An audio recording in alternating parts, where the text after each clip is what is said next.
Hello students, आज के video में हम फंक्शन ऑफ कॉम्प्लेक्स वेरिएबल के important method Milne Thomson method को डिस्कस कर रहे हैं। इस मेथड का यूज हम एनालिटिक फंक्शन को कंस्ट्रक्ट करने के लिए करते हैं। तो आइए जानते हैं कैसे इस मेथड को हम अप्लाई कर सकते हैं एनालिटिक फंक्शन की कंस्ट्रक्शन में। जो लास्ट वीडियो हमने शेयर किया था उसमें हमने बात की थी हार्मोनिक फंक्शन की, क्योंकि इसका जो बेस है हार्मोनिक फंक्शन से ही कनेक्टेड है। तो हार्मोनिक फंक्शन क्या होता है मैं थोड़ा सा ब्रीफ में आपको बता देता हूं। हार्मोनिक फंक्शन वो होगा जो लैप्लास इक्वेशन को सेटिस्फाई करता है। लैप्लास इक्वेशन है सेकेंड ऑर्डर की partial differential equation del two u by del x square plus del two u by del y square is equal to 0। अगर ये फंक्शन u इस इक्वेशन को satisfy करता है तो ये फंक्शन हार्मोनिक फंक्शन होता है। ये हम लास्ट जो वीडियो था उसमें डिस्कस कर चुके हैं। इसके बाद में हमने ये भी पढ़ा था, एक हार्मोनिक कॉन्जुगेट को डिफाइन किया था। उसमें लिखा था कि अगर कोई फंक्शन एफ ऑफ जेड है, कॉम्प्लेक्स फंक्शन है जो u प्लस आई वी के फॉर्म में लिखा जा सकता है, और अगर ये एनालिटिक है, इफ दिस इज एनालिटिक,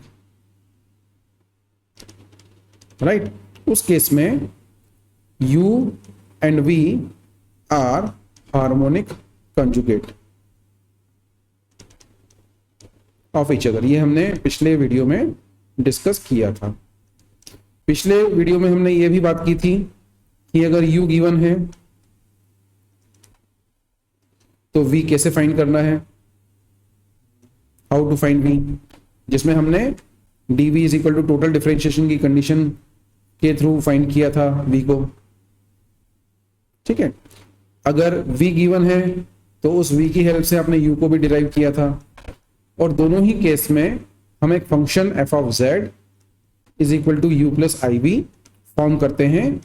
अब ये जो फंक्शन होगा यहाँ पर u और v एक्स वाई के फंक्शन होते हैं, मतलब हमारा जो फाइनल रिजल्ट रहेगा इन टर्म्स ऑफ x हम लिखते हैं, इन terms of x and y लिखते हैं, राइट।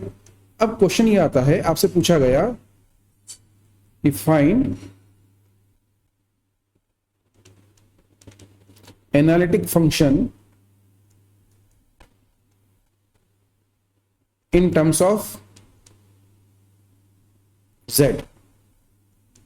अब इन टर्म्स ऑफ z कहा गया है, z क्या है यहां पर, z होता है x प्लस आई वाई, ठीक। और हमने जो फंक्शन यहां पिछली मेथड में डिस्कस किया था वो हमारा in terms of x y हम फाइंड कर रहे हैं, राइट। तो हमें क्या करना होगा, अब उस एक्स वाई को x प्लस आई वाई के फॉर्म में लिख के z बनाना होगा। तो ये जो प्रोसेस होती है थोड़ी सी लेंथी प्रोसेस है, टिपिकल है। तो इससे ओवरकम होने के लिए जो मेथड हम डिस्कस कर रहे हैं मिलने थॉमसन मेथड है, जो हमें directly in terms of z किसी भी एनालिटिक फंक्शन को कंस्ट्रक्ट करने में हेल्प करती है। तो बेस क्लियर है आपको, मतलब क्या होगा, u दिया हो सकता है या v दिया हो सकता है, और आपसे कहा जाएगा कि analytic function in terms of z find करिए। तो प्रोसेस दो है हमारे पास, एक जो पहली मेथड है यही है कि आप u दिया है v फाइंड कर लीजिए, v दिया है u फाइंड कर लीजिए, और f of z is equal to u plus i v in terms of x और y लिखिए, और फिर उसमें x प्लस आई वाई का फॉर्मेशन करके उसको z में बदलिए। दूसरा है मिलनेस मेथड। तो आज का जो वीडियो है इसमें हम मेनली मिलनेस मेथड को डिस्कस कर रहे हैं। This method is also known as Milne Thomson method, Milne Thomson method. अब इस मेथड में कुल मिला के 4 केस बनते हैं। तो हम फर्स्ट कंडीशन ले रहे हैं, फर्स्ट केस ले रहे हैं जिसमें आपको u दिया गया है। u मतलब real part of complex function is given, real part of complex function is given, ठीक है। और फंक्शन क्या होगा हमारे पास, f of z is equal to u plus i v. u given है, डेट इज, इसका मतलब ये हुआ u इज गिवन। अब अगर u दिया हुआ है और आपसे पूछा गया है f ऑफ z निकालना है इन टर्म्स ऑफ z, तो ये मेथड, अब जो पिछली मेथड थी उसमें कंपलसरी था हमारे लिए कि v को पहले फाइंड करें, और v फाइंड करने के बाद हम उसको u प्लस आई वी के फॉर्म में लिखते हुए एनालिटिक फंक्शन बनाते थे, राइट। बट हम क्या करेंगे अब यहाँ पर, हमें v निकालने की जरूरत ही नहीं है, हमने बाईपास कर दिया v को। Without finding v we can find the analytic function.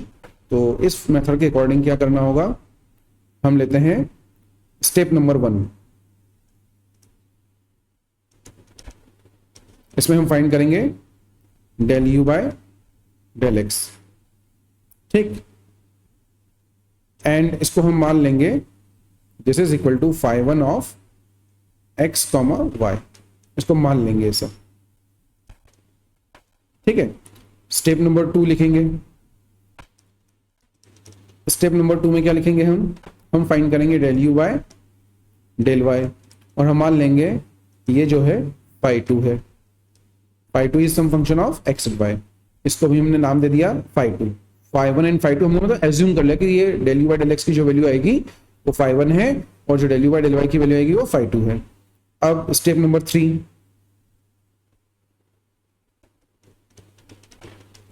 हम फाइंड करेंगे फाई 1 z0। फाई 1 z0 का मतलब क्या हो गया, हम x की जगह z रख देंगे एंड y की जगह 0 रख देंगे इन फाई 1। इसी तरीके से स्टेप नंबर 4 हो जाएगी। स्टेप नंबर 4 में क्या लेंगे, फाई 2 z0 फाइंड करेंगे। फाई 2 z0 क्या होगा, जिस तरह से आपने फाई 1 में x की जगह z रखा, उसी तरीके से यहां भी x की जगह z, y की जगह 0 रख देंगे फाई 2 में, तो ये फाई 2 z0 मिल जाएगा। अब जब ये सब चीजें आपके पास आ गई तो फाइनल स्टेप है हमारे पास, ये फॉर्मूला है हमारे पास मिलनेस मेथड के अकॉर्डिंग। तो यहां से हम लिख सकते हैं कि जो f ऑफ z बनेगा, इसको आप याद रखिएगा, f of z is equal to integral of phi 1 z0 minus i phi 2 z0 dz plus c। इस फॉर्मूले में हम अपनी वैल्यू रख देंगे, इंटीग्रेट करके जो भी रिजल्ट मिलेगा वही हमारा फाइनल आंसर होगा, ठीक है। ये हमने केस 1 को डिस्कस किया है, जब u the real part is given to us, ठीक है। अब मैं केस 2 को भी यहीं इसी वीडियो में डिस्कस कर देता हूं ताकि आपको बहुत आसानी से क्लियर हो जाए, ठीक है। तो केस 2 क्या होगा हमारे पास, हम केस 2 ले रहे हैं जिसमें फंक्शन है हमारे पास में u और v के फॉर्म में था, u प्लस आई वी। अब हम ले रहे हैं इफ v इज गिवन, तो case 2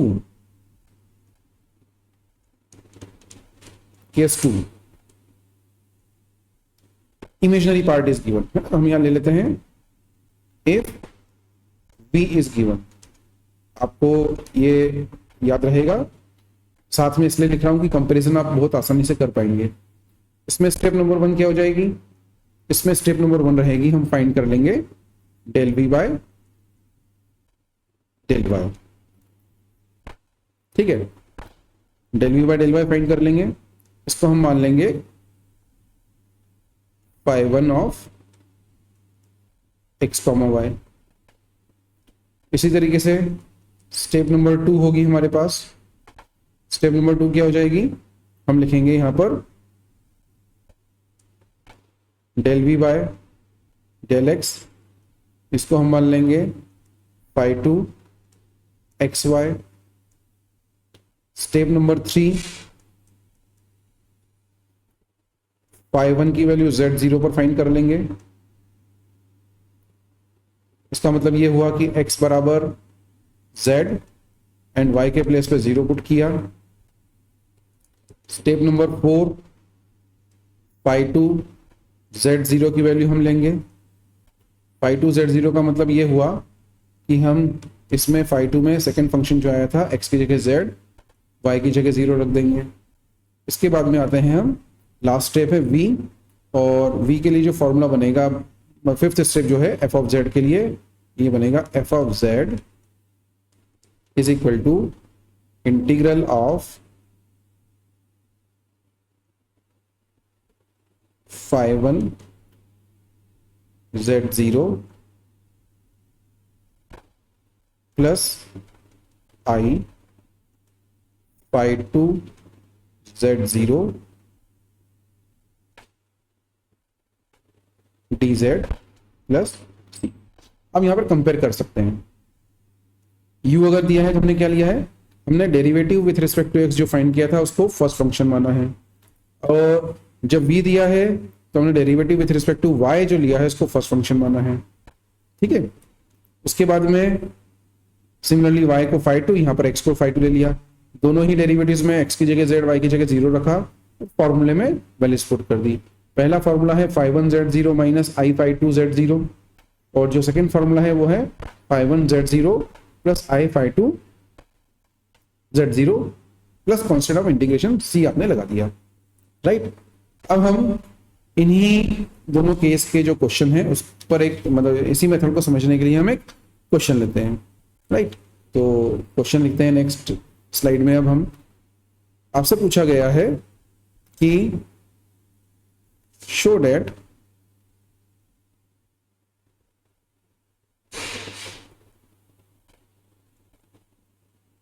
e to the power x into x cos y minus y sin y is harmonic function, is harmonic function। उसके अलावा बोल रहा है ये फाइंड फंक्शन, मतलब यहां पर हम लिख लेंगे फाइंड एनालिटिक फंक्शन, एक्चुअली लिखना चाहिए फाइंड एनालिटिक फंक्शन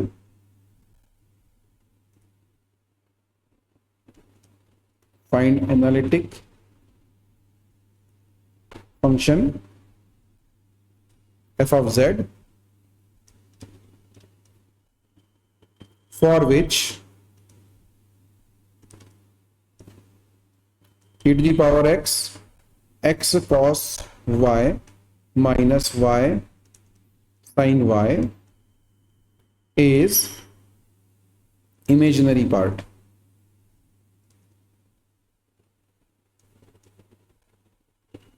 ठीक है, express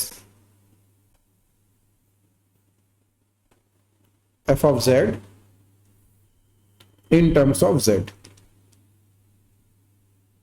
in terms of z। ठीक है, अब क्वेश्चन को थोड़ा ध्यान से पढ़िए, क्या क्या करना होगा हमें। इस क्वेश्चन में हमें सबसे बोला गया है कि जो फंक्शन है e to the power x x cos y minus y sin y, इसको हमें क्या प्रूव करना है, हार्मोनिक प्रूव करना है। उसके बाद बोल रहे हैं कि एनालिटिक फंक्शन निकालना है जिसके लिए कि ये e पावर x जो फंक्शन दिया है ये इमेजिनरी पार्ट है, और उसे इन टर्म्स ऑफ z रिप्रेजेंट करना है। अगर हम ऑप्शन हमारे पास ये भी है कि हार्मोनिक फंक्शन प्रूव करने के लिए लैप्लास इक्वेशन प्रूव कर देंगे, सेटिस्फाई कर देंगे।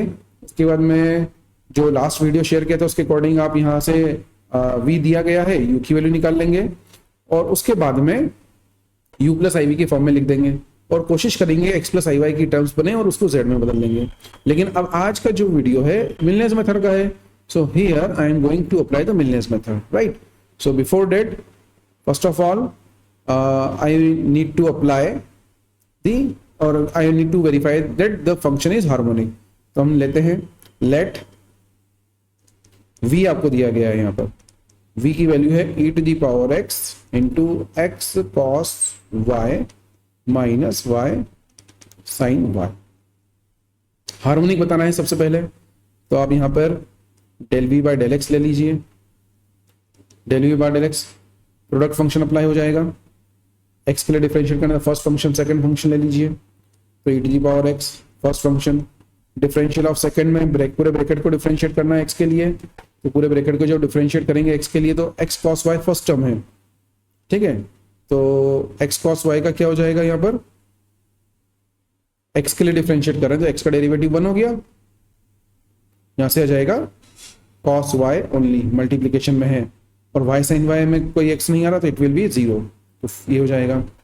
Plus second function as it is लिख देंगे, तो सेकंड फंक्शन आ गया हमारा x cos y minus y sin y into differentiation of first, e की पावर x का डेरिवेटिव e की पावर x होता है, ठीक है, अब क्या करना होगा, इसी को हमें दोबारा डिफरेंशिएट करना है, तो उसको हम दोबारा डिफरेंशिएट करते हैं। del 2v by del x square लिया, del 2v by del x square में डिफरेंशिएट किया इसको विथ रिस्पेक्ट टू x, तो e की पावर x cos y है, तो e की पावर x cos y का e की power x cos y as it is आ जाएगा।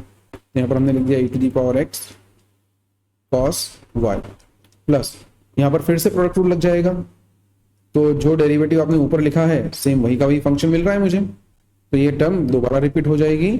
सो आई में राइट हियर, आप देख लीजिए first function second function same function है, e की power x into x cos y minus y sine, इसको डिफरेंशिएट करना है ना हमें, तो सेम जो ऊपर लिखा है वही का भी वापस आ जाएगा। तो हम लिख देते हैं इसको e to the power x cos y, rearrange कर देते हैं तो e की पावर x आगे आ जाएगा, ये हो जाएगा x cos y minus y sin y, ये वैल्यू हो गई आपकी del 2v by del x square की।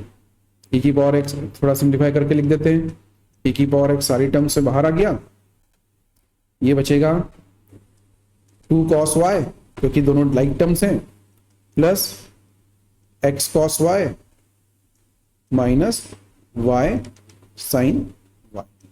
ठीक है, इसी तरीके से अब क्या करना होगा, अब हमें फाइंड करना है del 2v by del y square, y के लिए डिफरेंशिएट करना है। अब हम y के लिए डिफरेंशिएट करते हैं, देखिए तो y के लिए डिफरेंशिएशन क्या होगा देखते हैं, तो the derivative with respect to y, v दिया गया है हमें e to the power x into x cos y minus y sine y, y के लिए डिफरेंशिएट करना है। e की पावर x कांस्टेंट है तो e की power x as it is आ जाएगा बाहर, उसमें कुछ करने की जरूरत नहीं है।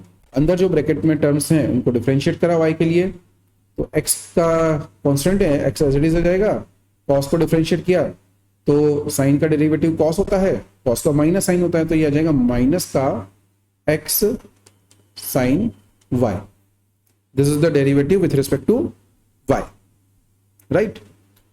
उसके बाद आगे चलें, अब ये प्रोडक्ट रूल यहाँ अप्लाई करना पड़ेगा, तो minus first function differential of second sine का हो जाता है cos, प्लस अभी लेकिन ये ब्रैकेट के बाहर माइनस साइन था ना, तो मुझे ये टर्म नेगेटिव लिखनी पड़ेगी, तो first function differential of second, अब second function as it is आ गया साइन y, y को डिफरेंशिएट किया तो y का डेरिवेटिव 1 हो जाता है। So this is the first derivative of v with respect to y। del 2v by del y square लिया, इसको डिफरेंशिएट किया, e की पावर x कांस्टेंट था एज इट इज बाहर आ गया, माइनस x साइन y को डिफरेंशिएट किया तो x साइन y का डिफरेंशिएशन क्या हो जाता है, साइन का होता है cos, minus sine as it is आ जाएगा, तो ये हो गया x cos y minus y cos y, y के लिए डिफरेंशिएट कर रहे हैं, यहाँ पर प्रोडक्ट रूल लग जाएगा, तो first function differential of second, तो cos का हो जाएगा, साइन का cos होता है, cos का माइनस साइन, तो ये टर्म यहाँ पर पॉजिटिव आ जाएगी, तो ये हो गया हमारा साइन y, फिर प्लस लेकिन ये टर्म नेगेटिव थी तो यहाँ माइनस साइन लगाना पड़ेगा, cos y as it is आ जाएगा और y का डेरिवेटिव 1 हो गया, माइनस साइन, साइन को डिफरेंशिएट किया तो साइन का डेरिवेटिव हो जाएगा cos y, राइट। इसको सिंप्लीफाई करके लिख देते हैं अब हम, तो सिंप्लीफाई करके लिखेंगे तो क्या बन जाएगा e to the power x into minus का x cos y plus y sine y minus 2 cos y, ये हमारे पास क्या मिल गया, second derivative with respect to y, ठीक है ना। तो इस तरीके से आप देख सकते हो ये डेरिवेटिव्स हमने यहाँ लिए हैं u और v के रिस्पेक्ट में, और यहाँ से मुझे बहुत ही क्लियर इंडिकेशन मिल गया है कि ये फंक्शन अब हार्मोनिक है। क्यों हार्मोनिक है आप देख सकते हैं यहाँ से, क्योंकि जो टर्म्स मुझे मिल रही हैं u और v की, आप देखते हैं ध्यान से, तो दोनों ही में टर्म सेम आ रही है लेकिन उनके साइन अपोजिट आ रहे हैं। देखिए 2 cos y यहाँ पर है, यहाँ पर माइनस का 2 cos y आ गया, तो this 2 cos y is here, ये माइनस का 2 cos y यहाँ पर आ गया, y साइन y नेगेटिव है, यहाँ पर y साइन y पॉजिटिव है, यहाँ पर x cos y पॉजिटिव है, यहाँ पर x cos y नेगेटिव है। तो जब आप यहाँ लिखेंगे तो यहाँ पर आप वेरीफाई कर सकते हैं कि v दिया हुआ है हमें, तो this will be del 2v by del x square plus del 2v by del y square is equal to 0। Laplace equation satisfy हो गई। अगर लैपलास इक्वेशन सेटिस्फाई हो रही है तो मैं क्या लिख सकता हूं, hence I can write here V is harmonic. आपका क्वेश्चन का एक पार्ट पूरा हो गया। This is harmonic function. ठीक है, एक पार्ट पूरा हुआ। अब हमें क्या करना है, फाइंड एनालिटिक फंक्शन जिसमें e की power x into x cos y minus y sine y imaginary हो और उसको x z की टर्म में रिप्रेजेंट करना है। अब हम मिलनेस थ्योरम या मिलनेस मेथड जो है उसका इस्तेमाल अब यहाँ करने जा रहे हैं। ठीक है, इतना क्लियर है आपको। अब देखिए, अब सेम क्वेश्चन था हमारा, v हमें दिया गया था। मैं जो चीजें इंपॉर्टेंट है, जो हमें रिक्वायर्ड है, मैं लिख रहा हूँ यहाँ पर। फंक्शन है हमारे पास v e की power x into x cos y minus y sine y. ठीक है, हमने del v by del y निकाल लिया था पहले। ठीक है, तो del v by del y की वैल्यू क्या आ रही है, ये वैल्यू है हमारे पास e to the power x minus x sine y minus y cos y minus sine y. आपने पिछली स्लाइड में देखेंगे तो आपको चीज मिलेगी। उसी तरीके से del v by del x भी हमने निकाल लिया था। Del v by del x की जो वैल्यू आ रही थी वो है e to the power x into x cos y minus y sine y plus e to the power x cos y. ठीक है, अब हम क्या मान लेंगे, हम मान लेंगे लेट ये जो है this is equal to 5(1)(xy। Milne's method apply कर रहा हूं ना मैं इसलिए। और ये जो है विथ रिस्पेक्ट टू x, इसको हमने ले लिया 5(2). ये आपको याद रखना है, v अगर दिया गया है तो जो डेरिवेटिव y के लिए आ रहा है उसको 5(1) मानेंगे और जो x के लिए आ रहा है उसको 5(2) मानेंगे। अगर यहां पर u दिया होता उस केस में हम क्या करते, del u by del x को 5(1) मान लेते और del u by del y को 5(2) मानते। ठीक, 5(1) 5(2) आ गया। अब हमें क्या करना है, 5(1) हो गया del v by del y, 5(2) हो गया del v by del x. अब इनमें z की x की जगह रखना है z और y की जगह रखना है 0। तो हमने रखा x की जगह z, y की जगह 0। तो जो 5(1) z0 है इसको देखिए क्या बनेगा, ये बनेगा x की जगह z रखा e की पावर z ब्रैकेट में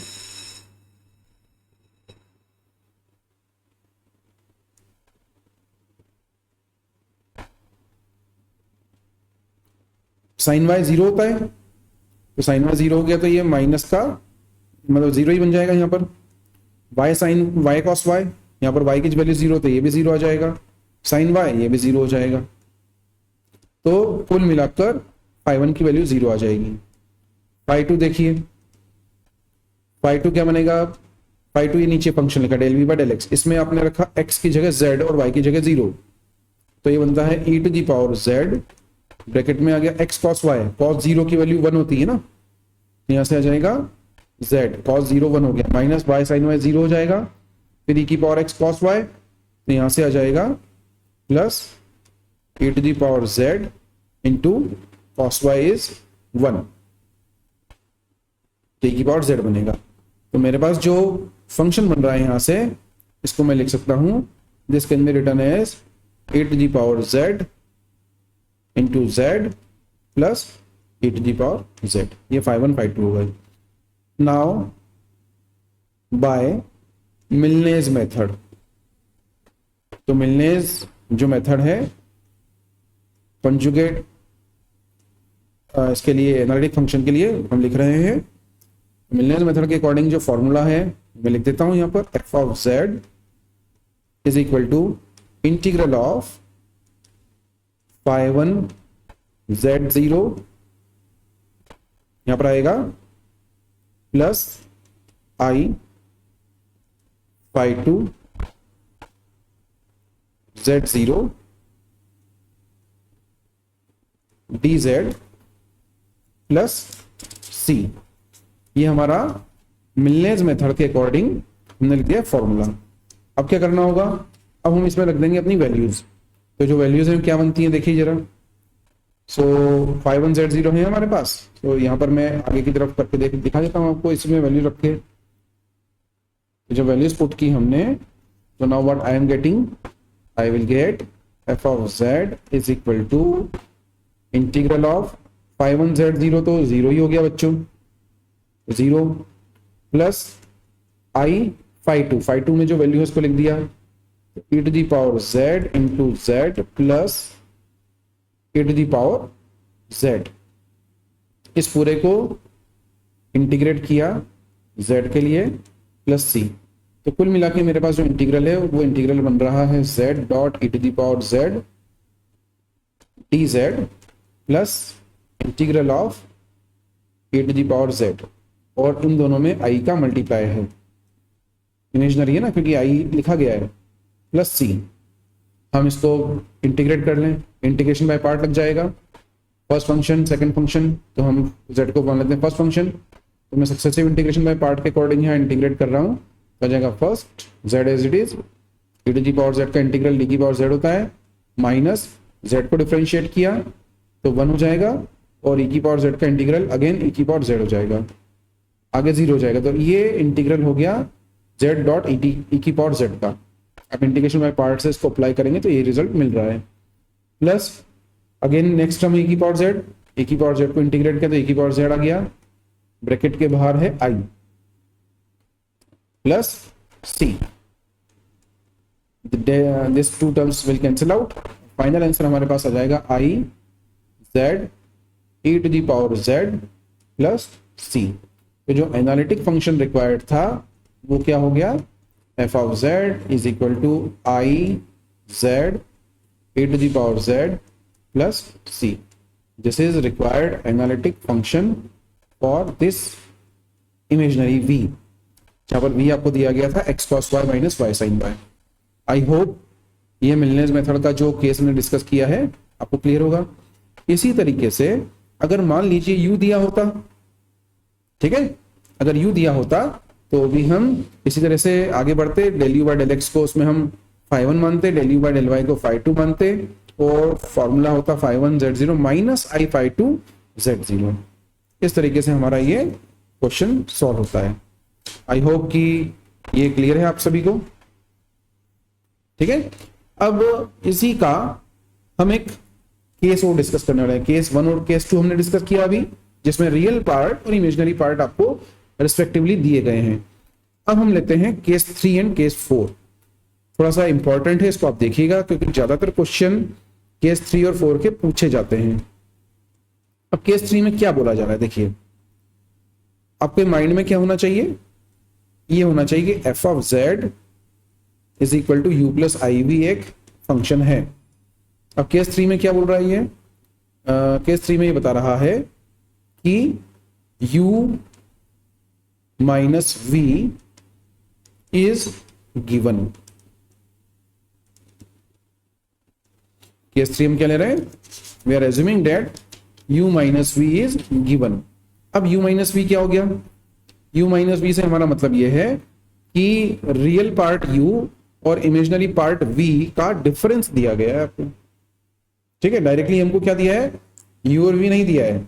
और केस 4 क्या बनेगा, केस 4 भी मैं यहां ले लेता हूं क्योंकि केस 4 केस 3 और केस 4 दोनों साथ चलेंगे। केस 4 में होगा u plus v is given.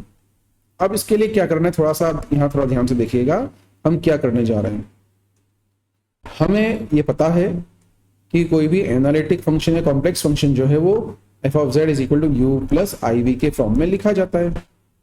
अब हम एक थोड़ा सा इसमें ट्रांसफॉर्म कर रहे हैं, ठीक। हमने इसमें आई का मल्टीप्लाई कर दिया, एक ट्रीटमेंट है छोटा सा, हमने आई का मल्टीप्लाई किया तो क्या बन जाएगा, ये बन जाएगा आई यू। यहां पर आपने जब आई का मल्टीप्लाई किया तो आई स्क्वायर हो जाएगा, आई स्क्वायर की वैल्यू -1 होती है तो माइनस का भी आ जाएगा।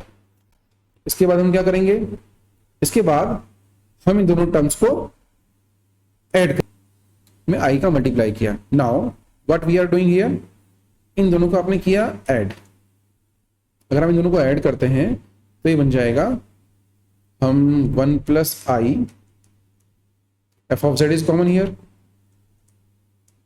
इज इक्वल टू ऐड किया तो real part will be added together and imaginary part will be added together, तो ये बन जाएगा u minus v plus i into u plus v, right.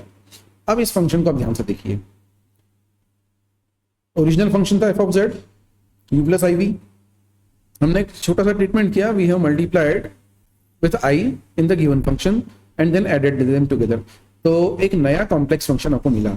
Now I am considering this function as f of z and this u minus v is a real part and I am considering or assuming this as capital U plus the imaginary part u plus v and I am assuming that u plus v is as capital V, right। अब ये जो function है f of z is equal to u plus i v एक function है and आपको क्या कहा गया है केस 3 में, in case 3 you are given that u minus v आपको प्रोवाइड किया है, u minus v is what, u minus v is the real part of f of z capital F Z, यहां पर आप देख सकते हो, ठीक है। अब हमें केस 1 जो आपने पढ़ा था रियल पार्ट गिवन है, उसके अकॉर्डिंग मैं इस क्वेश्चन को सॉल्व कर सकता हूं बहुत आसानी से। क्या करना होगा, हमें स्टेप नंबर 1 लेनी होगी। स्टेप नंबर 1 में क्या करना होता है, डेल, अब ये जो स्मॉल u ले रहे थे तो उसकी जगह हो जाएगा कैपिटल U, तो del u by del x ले लेंगे, ये हो जाएगा phi1। फिर सेकेंड स्टेप ले लेंगे, सेकेंड स्टेप में हम क्या ले लेंगे, del u by del y, इसको हम phi2 मान लेंगे। फिर इसके बाद आप इसमें z और 0 रख देंगे, ठीक है, तो z is equal x is equal to z and y is equal to 0, तो this will be x is equal to z and y is equal to 0 and then put in the formula. अब जब formula लिखेंगे, ये सबसे important चीज है, वहां पर आप एफ जेड लिख रहे थे, अब हमारे पास फंक्शन क्या कैपिटल एफ जेड है ना, तो हम लिखेंगे capital F Z is equal to integral of phi1 z0 minus i phi2 z0 dz plus c, right. ये हो गया एफ जेड हमारे लिए। इस अब यहां एफ जेड आपसे पूछा गया एफ ऑफ जेड, तो एफ ऑफ जेड एक्चुअली क्या है 1 प्लस आई, ठीक है, तो मैं इसको ऐसा भी लिख सकता हूं that 1 plus i f of z small f z की टर्म में लिख दिया is equal to integral of phi1 minus आप z0 लिख दीजिए, यहां पर इन टर्म्स ऑफ z0 लिखते हैं, minus i phi2 z0 dz plus c। तो इस तरीके से हम u माइनस वी अगर दिया है तो केस सॉल्व कर सकते हैं। इसी तरीके से अब केस 4 की अगर बात की जाए, मैं इसी में कंटिन्यू कर देता हूं केस 4 भी।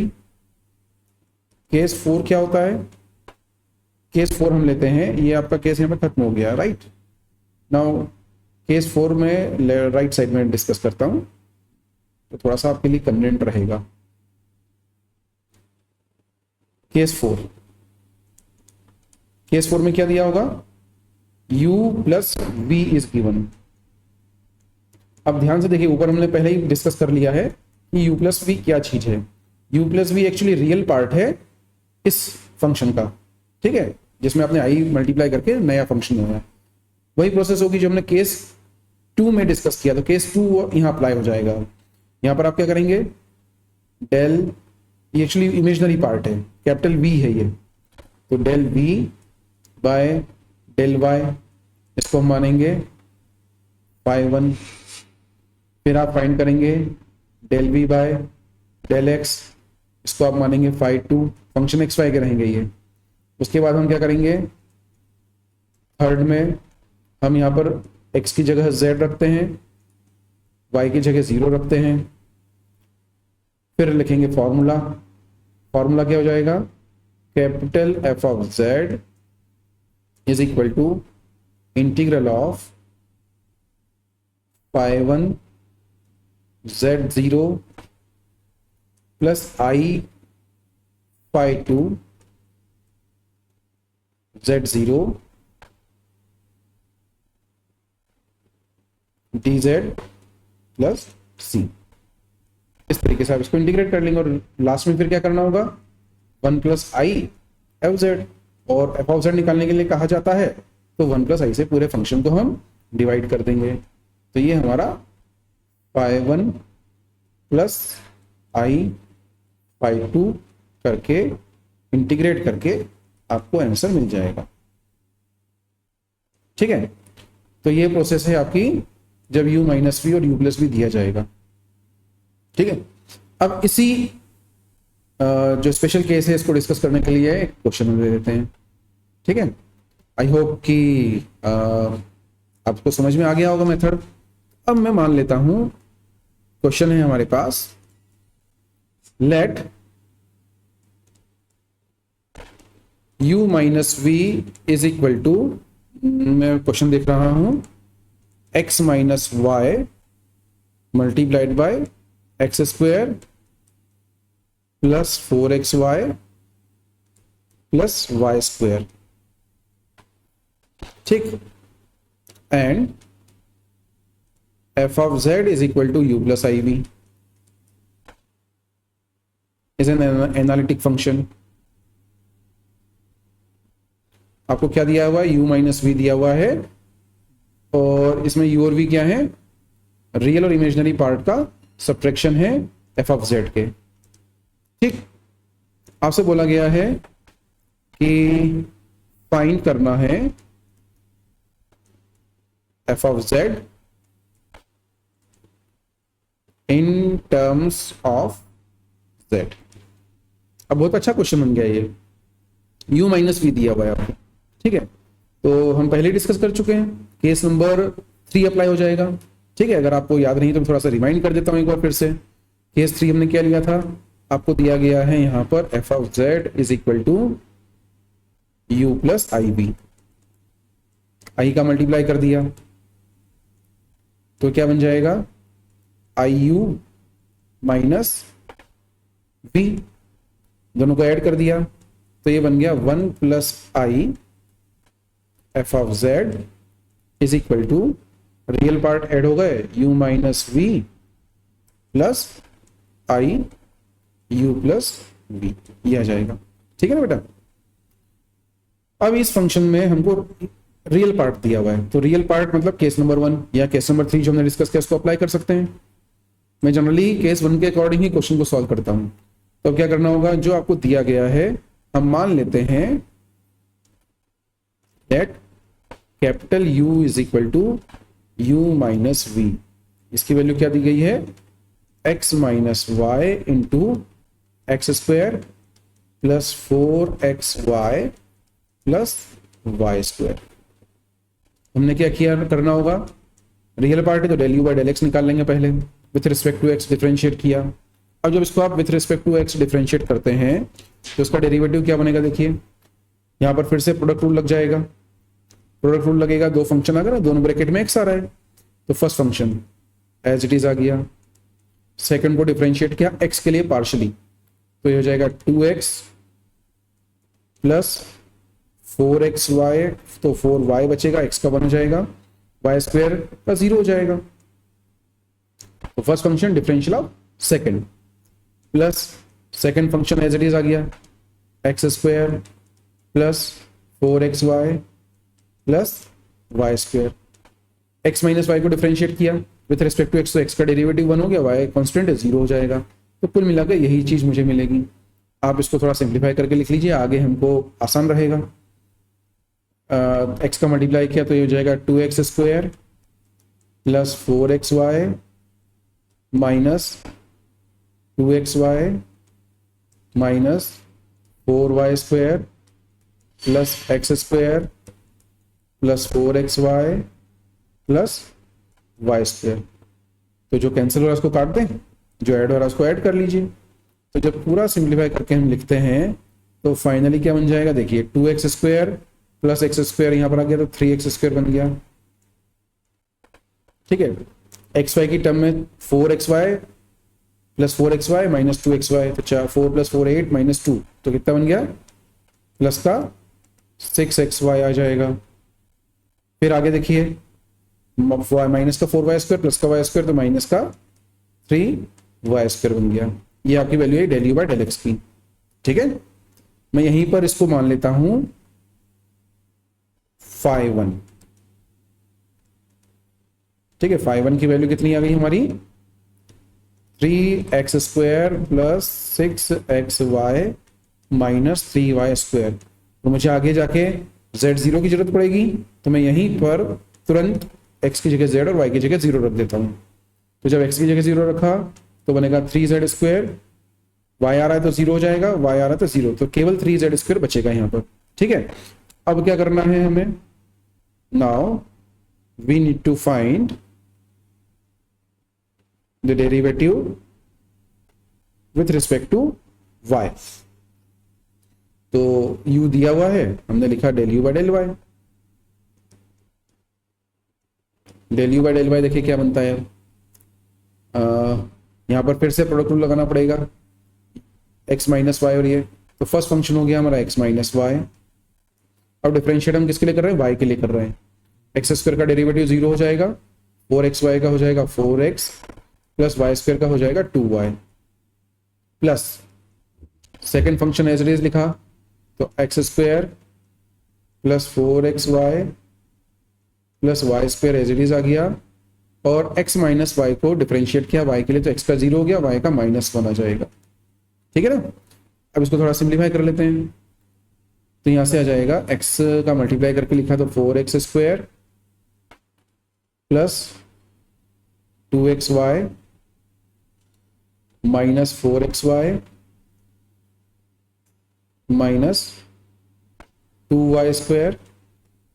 अब ये ब्रैकेट के ऊपर माइनस है, सारी टर्म्स नेगेटिव हो जाएंगी यहाँ पर। ठीक है ना, तो ये जाएगा माइनस का x² माइनस का 4xy माइनस का y²। Now 4x² minus x² किया तो कितना बन गया 3x², 2xy minus 4xy minus 4xy, तो माइनस का 6xy आ जाएगा। 2y² को देखिए तो 2y² और 2y² माइनस का है, तो माइनस का 3y² आ जाएगा। तो ये रिजल्ट हमारे पास आया, इसको हम लिख सकते हैं 3x² minus 6xy minus 3y²। अब मैं इसको मान लेता हूँ phi2, क्योंकि phi2 हमको लग रहा है। phi2 xy की वैल्यू कितनी आ गई, ये वैल्यू आ रही है 3x² minus 6xy minus 3y²। ठीक है, phi1 z0, phi1 z0 मतलब x की जगह z रखा, y की जगह 0 रखा, तो बनेगा 3z², ये 0 ये 0, तो यहां पर भी हमको phi1 phi2 दोनों की वैल्यू कितनी आ गई 3z² आ गई है। अब हम बाय मिलनेस मेथड लिखते हैं, तो जो फॉर्मूला है उसको लिखते हैं।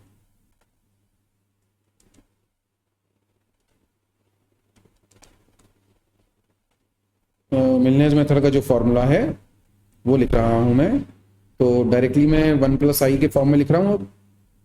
1 plus i f of z is equal to integral of phi1 z0 minus i phi2 z0 dz plus c. Values put कर दीजिए, जो वैल्यूज पुट करते हैं तो ये आ जाएगा integral of 3z² minus I, phi1 phi2 दोनों की वैल्यू 3z² आ रही है, 3z², इन दोनों को इंटीग्रेट किया z के लिए प्लस सी, तो इंटीग्रेशन क्या हो जाएगा 3z², z² का हो जाएगा z³ बाई 3, 3 से 3 कट गया, तो हो गया z³ माइनस आई z³ प्लस सी। अब यहां लेफ्ट साइड में 1 प्लस आई चल रहा है ना, ये ध्यान रखिएगा, लेफ्ट साइड में है हमारे पास 1 plus i f of Z.